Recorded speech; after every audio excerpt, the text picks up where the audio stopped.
Are we going to see Epstein hearings, you think, in oversight or as part of what comes from Luna? I've requested Representative Luna to do an Epstein hearing. I don't see why we... Mr. President, your daughter-in-law said that there should be transparency in the Epstein case. Do you agree with her, sir?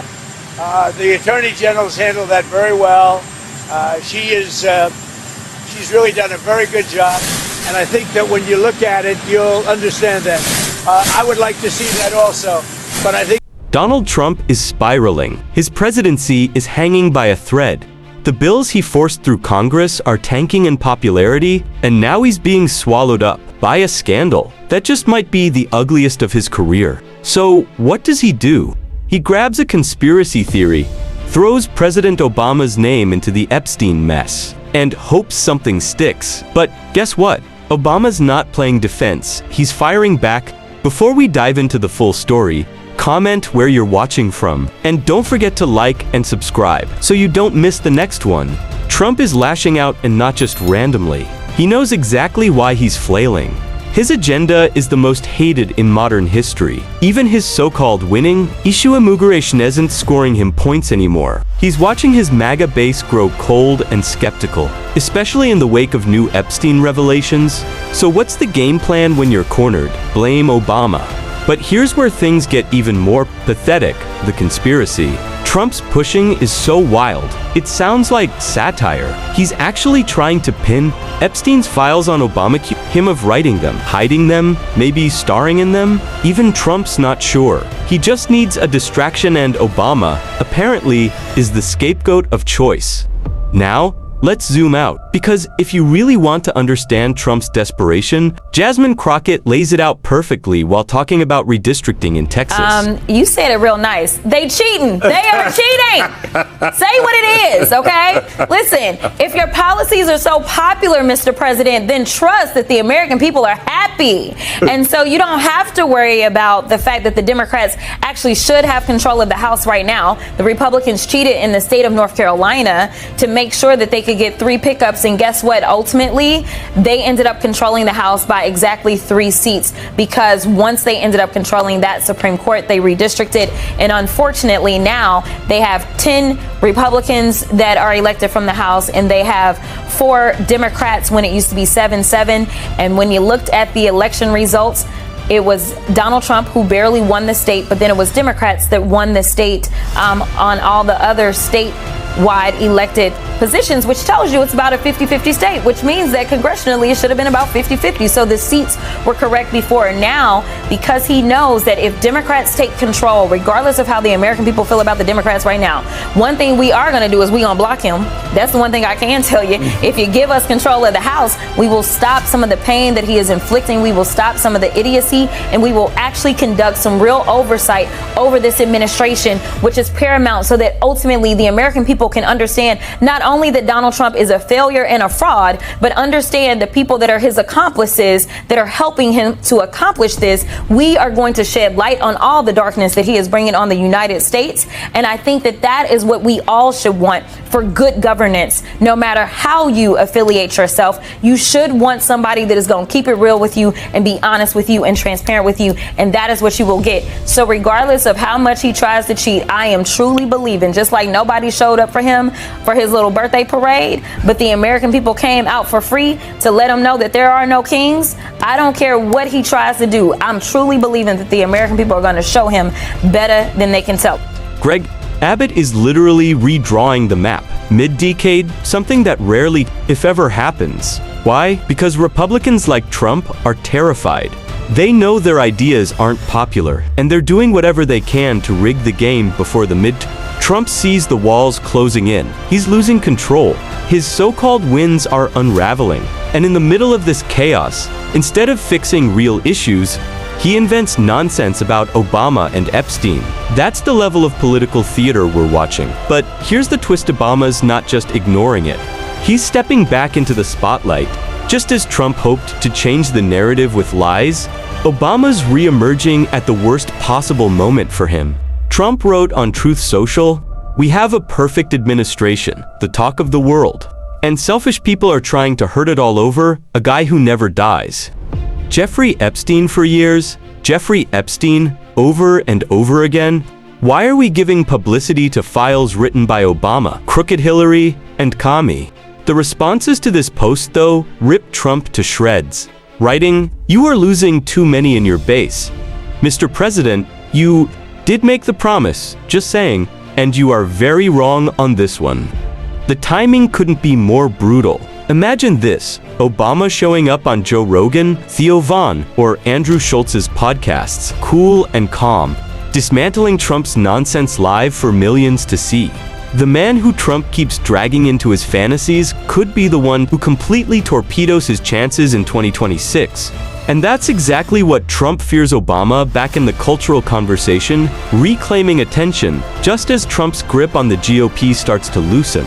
Obama steps into the ring to deliver a knockout blow to Trump. The Democratic Party is getting much-needed boost in the fight against Donald Trump and the GOP as former President Barack Obama returns to the fundraising fold. Obama will be the high-profile guest at a fundraiser in Red Bank, New Jersey on Friday, alongside Democratic National Committee Chair Ken Martin. Axios reports the event is hosted by outgoing New Jersey Governor Phil Murphy and his wife, Tammy, and will also feature an appearance from Representative Mikey Sherrill, who is set to face off against Republican Jack Ciattarelli in the state's gubernatorial election this November. The intervention from Obama, a widely loved and influential figure, you can say that again, will give the Democratic Party a much-needed shot in the arm as it continues to lick its wounds after the crushing 2024 election defeat. The upcoming gubernatorial and state legislative elections in New Jersey are widely seen as a test of how well the Democratic Party might perform in the 2026 midterm, where Democrats hope to reclaim control of the House and face the steeper challenge of winning back the Senate. The backlash to Trump's big, ugly spending bill, which could strip millions of Americans of their health coverage, has been cited as a potential pressure point, obviously, for Democrats to exploit as they try to win back votes. The New Jersey event will be Obama's first fundraiser since last November's elections. Here's what we're not talking about. In Trump's actual ties to Epstein, he wasn't some passive observer. He was close. And now, he's exploiting the Epstein tragedy to distract from his failures. This isn't just another internet theory he's entertaining, he's using victims. Trauma as political leverage, that's the game. Meanwhile, Democrats like Jasmine Crockett are working to solve real problems here. I mean, I think that one of the things that this government hasn't realized, or this administration does not realize, is that we are supposed to be problem solvers. And instead, what they continue to do is they continue to break things and make it more difficult for us to fix problems that people are facing. When it comes to these emergencies like this, and with us entering hurricane season, which will definitely most likely impact Texas, Louisiana, Florida, North Carolina, as we just kind of go up and down the coast, it is important to understand whether or not this iteration of FEMA is actually functioning for the American people. I know that it sounds good maybe to be like, oh, the governor needs to take care of it, otherwise it's a loser governor. But the reality is that people need to understand this is about resources, right? And so certain states just don't have as many resources as other states, right? The federal government is taking dollars from all of us and they've got them in this big bucket. It is important that when you need them, that's kind of like our backup. That's our safety, right? And so we're supposed to be able to call them in for these huge disasters. But as we sent off these letters, unfortunately, we are in the minority, but we sent them off to the Inspector General for Commerce. We made sure we sent a letter off to FEMA. We sent a letter off to NOAA because we want to understand whether or not this administration responded adequately. There are reports that the Secretary, Noem, failed to respond in an adequate time. It was 72 hours. 72 hours. Seems like a long time, especially as waters are continuing to rise and people are still lost. In addition to that, we wanted to know, what about these DOJ cuts, right? Let's talk about it. You know, I serve on the DOJ committee. This letter was co-led by Greg Casar, who also serves on oversight and is from Texas.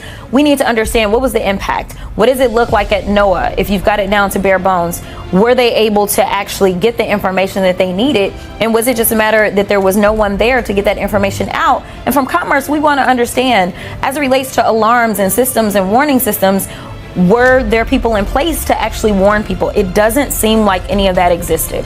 Congresswoman, I am old enough to remember when a natural disaster would strike this country, and it would actually be a unifying moment, and you would have a leader at the national level who would come forward and remind us that this was a time to come together as Americans. It strikes me that this president's response to natural disasters, to crises, is very often bifurcated by whether or not he is talking about red state leadership or blue state leadership. Just listen to his evaluation and critique of a variety of leaders. Take a listen. I have to tell you, the people here, first responders, the sheriff's office, all of the police, law enforcement, they've done an unbelievable job. Everyone sees what an incredible job the governor did. The federal government is doing a very bad job. They are not doing the job. They don't have people there. They don't have the people. Kamala wined and dined in San Francisco, and all of the people in North Carolina, no helicopters, no rescue.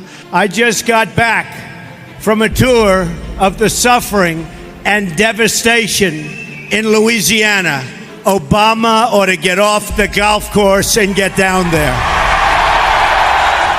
In Texas, they're trying to implement policies to prevent future disasters, not spin them into viral conspiracies. When Biden gave $12 million for disaster preparedness in that state, it was Republicans who dropped the ball.